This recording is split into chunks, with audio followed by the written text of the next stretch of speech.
जय श्रीकृष्ण दोस्तांनो. आज आपण 9वा अध्याय सुरू करत आहोत. राजविद्या राजगुह्य योग परम गोपनीय ज्ञान. श्री भगवान उवाच इदं तु ते गुह्यतं प्रवक्ष्याम्यहं श्रूयवे ज्ञानविज्ञानसहितं यज्ञात्वा मोक्षसे शुभात. श्री भगवान वाच. श्री भगवान म्हणाले इदम हे परंतु ते तुला गुह्यतम गुह्यज्ञान किंवा परम गोपनीय प्रवक्ष्यामी मी सांगतो. अनुसूयवे द्वेष न करणाऱ्या निर्मत्सरी ज्ञान विज्ञान साक्षात्कार किंवा अनुभूत ज्ञान सहित यत जे ज्ञात्वा जाणल्याने मोक्षसे तू मुक्त होशील अशुभात भौतिक अस्तित्वातील दुःखापासून. श्री भगवान म्हणाले हे अर्जुना, तू माझा कधीच मत्सर करीत नसल्याने मी तुला हे परम गोपनीय ज्ञान आणि त्याच्या अनुभूतीचे ज्ञान प्रदान करतो, जे जाणण्याने तू भौतिक अस्तित्वातील सर्व दुःखातून मुक्त होशील. श्लोक 2. राजविद्या राजगुह्यं पवित्रमिदमुत्तमं प्रत्यक्षावगमं धर्म्यं सुसुखं कर्तुमव्ययम्.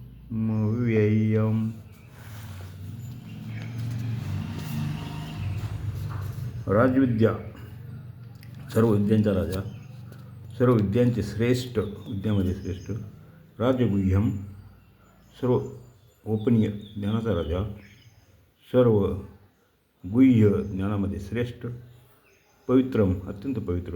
इदम हे उत्तमम दिव्य. प्रत्यक्ष अनुभवाने. अवगमम जाणारे येणारे. धर्म्यम धर्म. सुखम अत्यंत सुखकारक. कर्तुम आचरण्यास.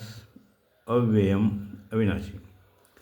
सर्व गोपनीय ज्ञानात अत्यंत गोपनीय ज्ञान म्हणजे सर्व ज्ञानांचा राजा आहे.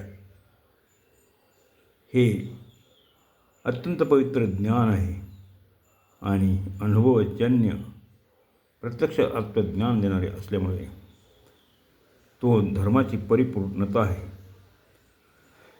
हे ज्ञान अविनाशी आणि आचरण करण्यास अत्यंत सुखकारक आहे. श्लोक 3. अश्रद्धानां पुरुषा धर्मस्यास्य परं तप अप्राप्यं मानिवर्तन्ते मृत्युसंसारवर्तनी. अश्रद्धाना श्रद्धाहीन. पुरुष धर्मस्य धर्म मार्गावर. अस्य या परंतप हे शत्रूचा नाश करणारा. अप्राप्य प्राप्त न होता. मग माम मला निवर्तनते परत येतात. मृत्यूच्या संसार भौतिक जगतात. वर्तनी मार्गावर. हे परंतप अर्जुन,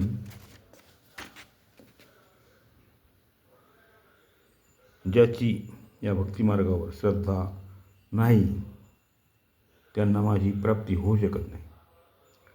म्हणून भौतिक जगतामध्ये जन्म मृत्यूच्या मार्गावर त्यांचे पुनरागमन होते.